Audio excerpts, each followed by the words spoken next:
आदरणीय मेरे प्रिय दोस्तों और भक्तों, आपके समक्ष श्री गर्ग संहिता का 5वां अध्याय आज आपके समक्ष शुरू करने जा रहा हूँ। दोस्तों, इस अध्याय में भिन्न भिन्न स्थानों, भिन्न भिन्न वर्गों की स्त्रियों के गोपी होने का क्या कारण था एवं अवतार व्यवस्था का वर्णन आपके समक्ष रखने वाला हूँ। दोस्तों, यह श्री गर्ग संहिता के 5वें अध्याय में आपको सब कुछ बताऊंगा। दोस्तों, उम्मीद करता हूं कि आप बने रहेंगे मेरे साथ 10-12 मिनट तक। इसके बीच में ही आपको सारा वृत्तांत क्लियर हो जाएगा और आपको यह पता भी लग जाएगा कि भिन्न भिन्न स्थानों पर तथा भिन्न भिन्न वर्गों की स्त्रियों के गोपी होने का क्या कारण था एवं अवतार व्यवस्था का क्या वर्णन रहा है। तो दोस्तों, बिना समय गवाए आइए इस वृत्तांत को शुरू करते हैं। दोस्तों, भगवान श्री हरि ने कहा है कि बैकुंठ में विराजने वाली रमा देवी की सहचरियाँ, श्वेत दीप की सखियाँ, भगवान अजित यानी कि विष्णु के चरणों के आश्रित ऊर्ध्व बैकुंठ में निवास करने वाली देवियाँ तथा श्रीलोका चल पर्वत पर रहने वाली समुद्र से प्रकटित श्री लक्ष्मी की सखियाँ, ये सभी भगवान कमलापति के वरदान से ब्रज में गोपियाँ बनेंगी। पूर्व कृत विविध पुराणों के प्रभाव से कोई दिव्य, कोई अदिव्य और कोई सत्व, रज, तम तीनों गुणों से युक्त देवियाँ ब्रजमंडल में गोपियाँ बनेंगी। रुचि के यहाँ पुत्र रूप से अवतीर्ण द्युलोकपति रुचिर विग्रह भगवान यज्ञ को देखकर देवांगनाएं प्रेम रस में निमग्न हो जाएंगी। तदनंतर वे देवल जी के उपदेश से हिमालय पर्वत पर जाकर परम भक्ति भाव से तपस्या करने लगी। ब्रह्मन वे सब मेरे ब्रज में जाकर गोपियाँ बनेंगी। भगवान धन्वंतरी जब इस भूतल पर अंतर्ध्यान हुए, उस समय संपूर्ण औषधियाँ अत्यंत दुख में डूब गईं और भारतवर्ष में अपने को निष्फल मानने लगी। फिर सभी ने सुंदर स्त्री का वेश धारण करके तपस्या आरंभ कर दी। 4 युग व्यतीत हो गए। भगवान श्री हरि उन पर अत्यंत प्रसन्न हुए और बोले, तुम सब ऊपर मांगो।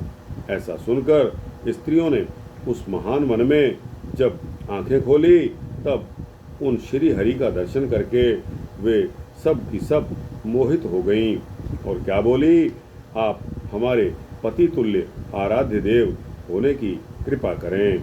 उन्होंने अपनी इच्छा को बता दिया। तब भगवान श्री हरि ने कहा कि औषधि स्वरूपा स्त्रियों, द्वापर के अंत में तुम सभी मनोहारिणी लता रूप से वृंदावन में रहोगी और वहाँ रास में तुम्हारा मनोरथ पूर्ण करूँगा। तब श्री भगवान कहते हैं कि ब्रह्मन भक्ति भाव से परिपूर्ण वे बड़भागिनी वरांगनाएं वृंदावन में लता गोपी होंगी।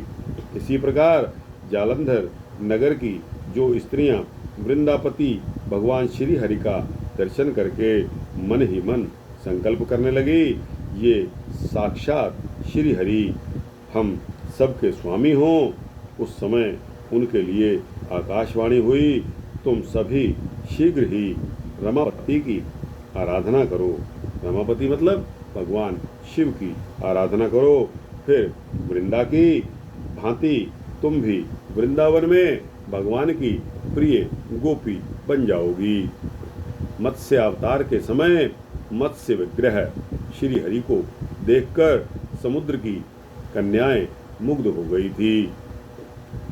श्री मत्स्य भगवान के वरदान से वे सभी ब्रज में गोपियां होंगी। मेरे अंशभूत राजा पृथु बड़े ही प्रतापी थे। उन महाराज ने संपूर्ण शत्रुओं को जीतकर पृथ्वी से सारी अभीष्ट वस्तुओं का दोहन कर लिया था।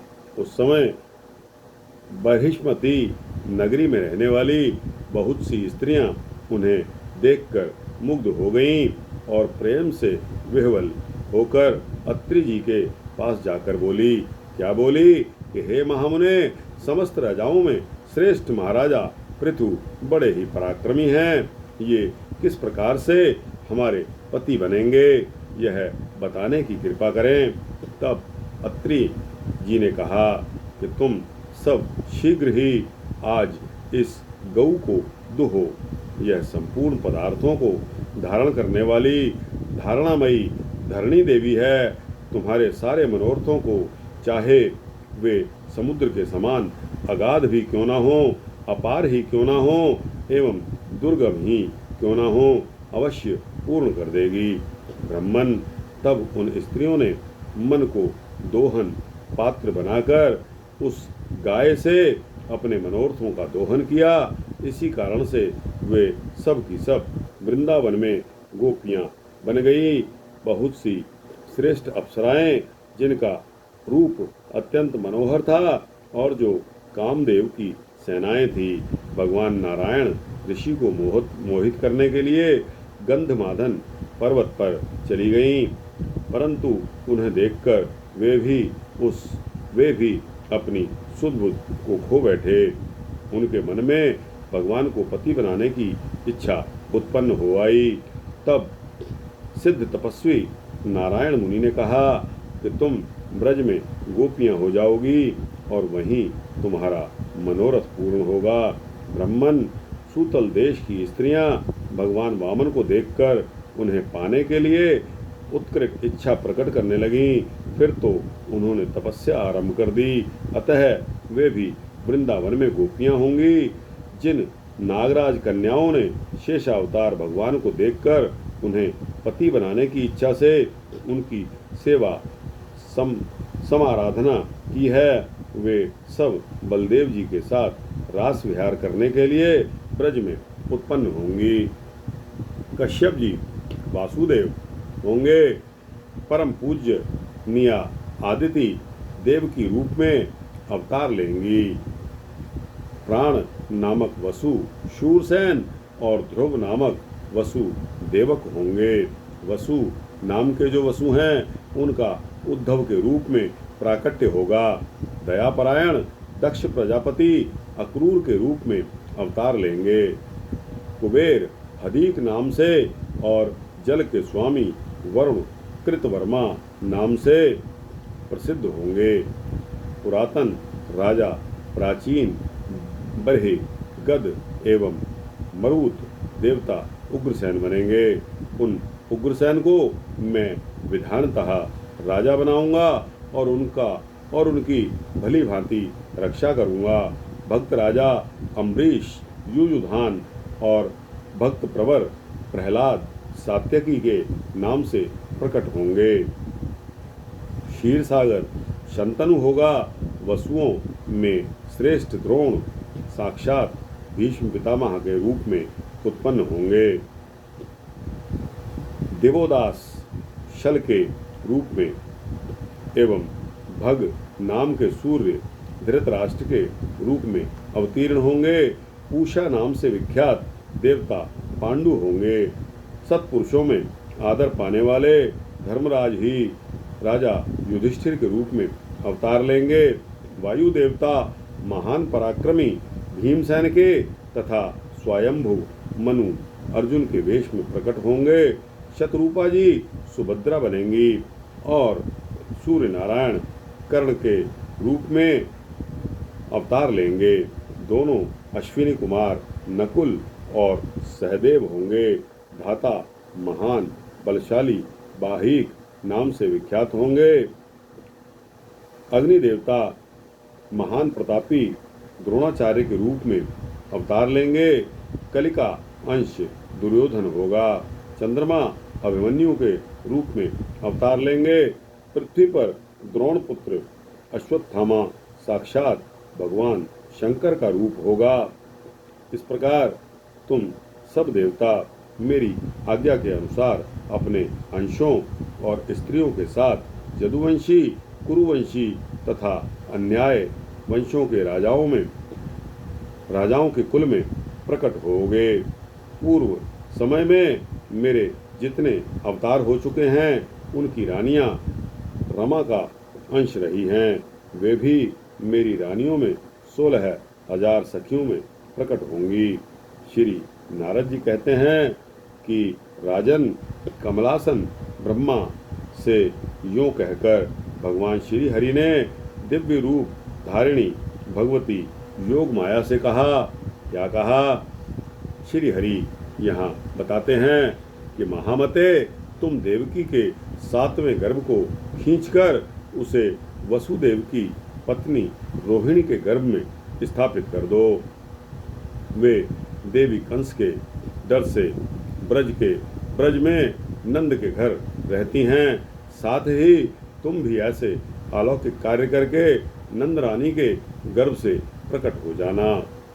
तब श्री नारद जी कहते हैं कि परम श्रेष्ठ राजन, भगवान श्री कृष्ण के वचन सुनकर संपूर्ण देवताओं के साथ ब्रह्मा जी ने परात्पर भगवान श्री कृष्ण को प्रणाम किया और अपने वचनों के द्वारा पृथ्वी को धीरज देकर वे अपने धाम को चले गए। मिथिलेश्वर जनक, तुम भगवान श्री कृष्णचंद्र को साक्षात परिपूर्णतम परमात्मा समझो। कंस आदि दुष्टों का विनाश करने के लिए ही ये धरा धाम पर पधारे हैं। शरीर में जितने रोए हैं उतनी जिह्वाएं हो जाएं, तब भी भगवान श्री कृष्ण के असंख्य महान गुणों का वर्णन नहीं किया जा सकता। महाराज, जिस प्रकार पक्षीगण अपनी शक्ति के अनुसार ही आकाश में उड़ते हैं, वैसे ही ज्ञानी जन भी अपनी मति एवं शक्ति के अनुसार ही भगवान श्री कृष्ण की दिव्य लीलाओं का वर्णन और गायन करते हैं। तो दोस्तों, इस प्रकार गर्ग संहिता में गोलोक खंड के अंतर्गत नारद बहुलाश्व संवाद में अवतार व्यवस्था का वर्णन नामक 5वां अध्याय संपूर्ण होता है। दोस्तों, यह वृत्तांत आपको कैसा लगा? अच्छा लगा हो तो इसको लाइक और शेयर करते हुए अपने दोस्तों, भक्तों, मित्रों, जिज्ञासुओं तक पहुंचाना। अपने कमेंट्स इस कमेंट सेक्शन में अवश्य देना। और दोस्तों, इस चैनल को अगर आप सब्सक्राइब कर देंगे तो आपको इसी तरह के सूक्ष्म भक्ति वृत्तांत मिलते रहेंगे। जय श्री कृष्ण, जय श्री कृष्ण, जय श्री राधे कृष्णा।